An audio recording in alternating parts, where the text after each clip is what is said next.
Hi friends, welcome back to our Miyani kitchen. നമുക്കിന്ന് healthy ആയിട്ടും സിമ്പിളായിട്ടുമുള്ള ഒരു സ്റ്റീംഡ് പലഹാരം ഉണ്ടാക്കാം. ഏത്തപ്പഴവും ഗോതമ്പ് പൊടിയും കൊണ്ട് നമുക്കൊരു സ്റ്റീം ചെയ്തിട്ടൊരു അടിപൊളി ഹെൽത്തി ആയിട്ടുള്ള പലഹാരം ഉണ്ടാക്കിയെടുക്കാം.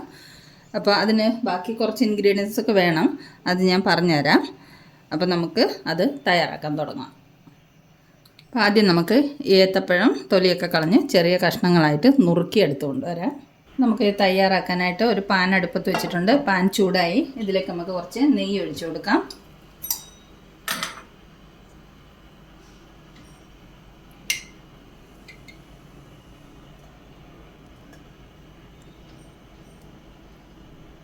ഒരു 1.5 സ്പൂണോളം നെയ്യ് ഒഴിച്ചു കൊടുക്കാം. നമുക്ക് നെയ്യൊന്ന് മെൽട്ടായി വരട്ടെ.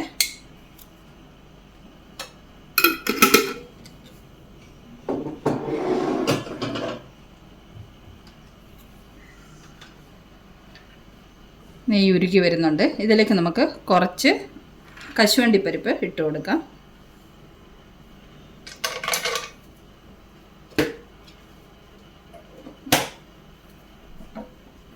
നമുക്കൊന്ന് ഇളക്കി കൊടുക്കാം.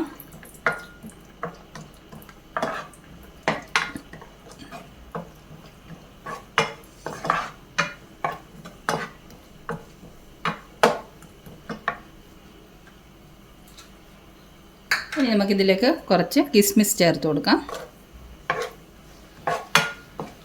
ഇതെല്ലാം രണ്ടും കൂടെ ഒന്ന് ഇളക്കി ഒന്ന് ഫ്രൈ ആക്കി എടുക്കാം.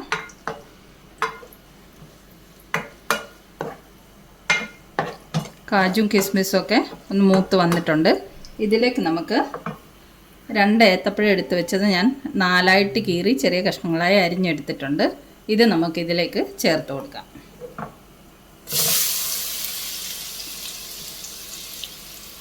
ഇതും കൂടെ ചേർത്ത് നല്ലതുപോലെ ഇളക്കി മിക്സ് ചെയ്ത് നല്ലതുപോലെ നമുക്കിതൊന്ന് വഴറ്റിയെടുക്കണം.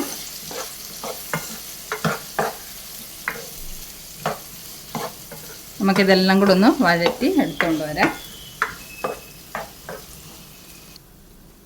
പഴം ഒന്ന് വാടി വന്നിട്ടുണ്ട്. ഇതിലേക്ക് നമുക്ക് കുറച്ച് തേങ്ങാപ്പീര ചേർത്ത് കൊടുക്കാം. അളവ് പറയുകയാണെങ്കിൽ ഒരു 1/2 കപ്പ് തേങ്ങാപ്പീര ഉണ്ട്. അതും കൂടെ നമുക്കിതിലേക്ക് ചേർത്ത് കൊടുക്കാം. നല്ലതുപോലെ ഇളക്കി മിക്സ് ചെയ്ത് ഇനി വഴറ്റി എടുത്തുകൊണ്ട് വരാം. പഴമൊക്കെ ഒന്ന് വഴറ്റി ഇതുപോലെ ഒന്ന് ഉടച്ചെടുക്കണം. ഇതിലേക്ക് നമുക്കിനി കുറച്ച് ഏലക്കപ്പൊടി ചേർത്ത് കൊടുക്കാം. ഒരു 1/4 സ്പൂണോളം ഏലക്കപ്പൊടി ചേർത്ത് കൊടുക്കാം. ഇനി ഒരു 1/4 സ്പൂണോളം ജീരകം പൊടിച്ചതും കൂടെ ചേർത്ത് കൊടുക്കാം. കുറച്ച് മതി. ഒരു 1/4 സ്പൂണ് ജീരകപ്പൊടിയും ചേർത്തു.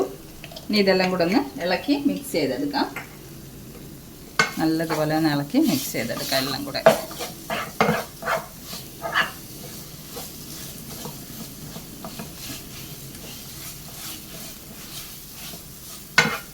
ഇനി ഇതിലേക്ക് നമുക്ക് ഞാനൊരു 1/2 കപ്പ് ശർക്കരപ്പൊടി 1/2 കപ്പ് വെള്ളത്തിൽ അലിയിച്ച് വെച്ചതുണ്ട്.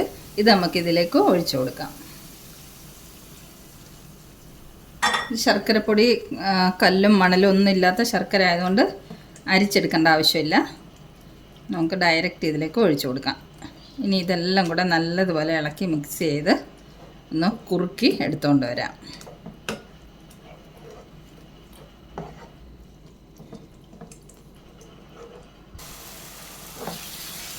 പഴവും ശർക്കര കൂട്ടും എല്ലാം കൂടെ നല്ലതുപോലെ വരട്ടി എടുത്തിട്ടുണ്ട്.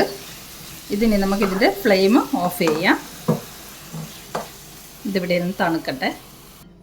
ഇനി നമുക്ക് 1 കപ്പ് ഗോതമ്പ് പൊടി എടുത്ത് വെച്ചിരിക്കുന്നതൊന്ന് കലക്കിയെടുക്കണം. ഒരു ബൗളിലേക്ക് ഇട്ട് കൊടുക്കാം. ഒരു നുള്ള് ഉപ്പിട്ട് കൊടുക്കാം. ഒരു നുള്ളുപ്പ്. ഇനി നമുക്ക് കുറേശ്ശെ വെള്ളം ഒഴിച്ചിട്ട് ഒന്ന് കലക്കിയെടുക്കാം.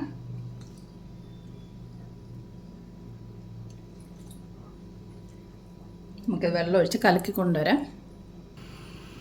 ഗോതമ്പ് മാവ് തരിയൊന്നുമില്ലാതെ നല്ലതുപോലെ കലക്കിയെടുത്തിട്ടുണ്ട്. ഇനി നമുക്കിത് സ്റ്റീം ചെയ്തെടുക്കണം. ഞാൻ ഈ കേക്ക് ടിന്നിനകത്താണിത് സ്റ്റീം ചെയ്തെടുക്കാൻ പോകുന്നത്. കുറച്ച് നെയ്യ് ഒഴിച്ചിട്ടുണ്ട്. ഇനി ഇത് ടിന്നൊന്ന് ഗ്രീസ് ചെയ്ത് കൊടുക്കാം. എല്ലാ സൈഡിലേക്കും നല്ലതുപോലെ നെയ്യൊന്ന് പുരട്ടി കൊടുക്കാം.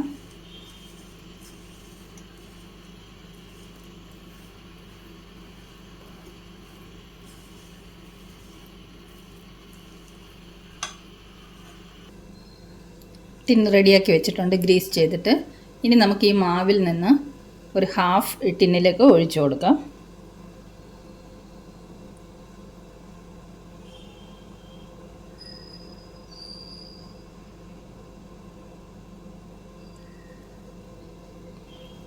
ഒരു ഹാഫ് ഭാഗം ഈ ടിന്നിലേക്ക് ഒഴിച്ചു കൊടുത്തിട്ടുണ്ട്. ഇനി ഇതിൻ്റെ മുകളിലേക്ക് നമുക്ക് ഈ തയ്യാറാക്കി വെച്ചിരിക്കുന്ന കൂട്ട് വെച്ച് കൊടുക്കാം.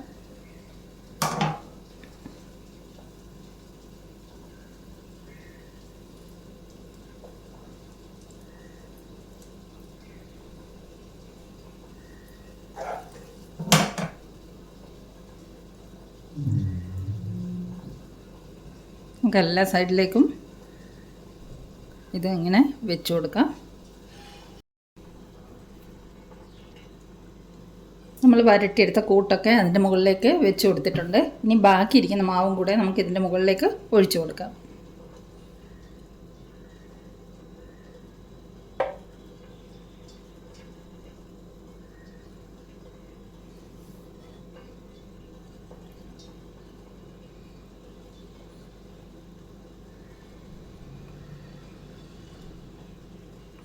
ഇനി നമുക്കിതെല്ലാം ഒന്ന് സ്പ്രെഡ് ചെയ്ത് കൊടുക്കാം. മാവെല്ലാം ടിന്നിലൊഴിച്ച് സെറ്റായിട്ടുണ്ട്. നമുക്ക് പതുക്കെ ഒന്ന് ടാപ്പ് ചെയ്ത് കൊടുക്കാം. ഇടയ്ക്കുള്ള ബബിൾസൊക്കെ ഉണ്ടെങ്കിൽ അതൊന്ന് പോകാൻ വേണ്ടിയിട്ടാണ്. ഇനി നമുക്കിത് സ്റ്റീം ചെയ്തെടുക്കാം. ഞാനിവിടെ സ്റ്റീമറിൽ ഓൾറെഡി വെള്ളം തിളപ്പിച്ച് വെച്ചിട്ടുണ്ട്. അപ്പോൾ നമുക്ക് അതിൻ്റെ തട്ടിലേക്ക് ഇത് വെച്ച് കൊടുക്കാം. കൈ കൊള്ളാതെ പറ്റുന്നു. ഇനി നമുക്കിത് ഒരു 20 മുതൽ 25 മിനിറ്റ് വരെ സ്റ്റീം ചെയ്യണം. നമുക്കിത് സ്റ്റീം ചെയ്ത് എടുത്തുകൊണ്ട് വരാം. നമ്മൾ ബനാന കേക്ക് സ്റ്റീം ചെയ്യാൻ വെച്ചിട്ട് ഒരു 25 മിനിറ്റോളം ആയിട്ടുണ്ട്. നമുക്കൊന്ന് തുറന്ന് നോക്കാം. കുക്കായിട്ടുണ്ട്. നമുക്കിനി ഇതെടുത്ത് പ്ലേറ്റിലേക്ക് മാറ്റാം. അപ്പോൾ നമ്മുടെ സ്റ്റീംഡ് ബനാന കേക്ക് ഇവിടെ റെഡി ആയിട്ടുണ്ട്. പെട്ടെന്ന് തയ്യാറാക്കാൻ പറ്റുന്നതല്ലേ. ബനാനയും ഗോതമ്പ് പൊടിയും പിന്നെ കുറച്ച് ഇൻഗ്രീഡിയൻസ് മാത്രം മതിയല്ലോ. അപ്പോൾ ഈ റെസിപ്പി ഇഷ്ടമായെങ്കിൽ എല്ലാവരും തയ്യാറാക്കി നോക്കണം. Thanks a lot for watching the video. നമുക്ക് വീണ്ടും സിമ്പിൾ റെസിപ്പിയുമായി മിയാനി കിച്ചണിൽ കാണാം.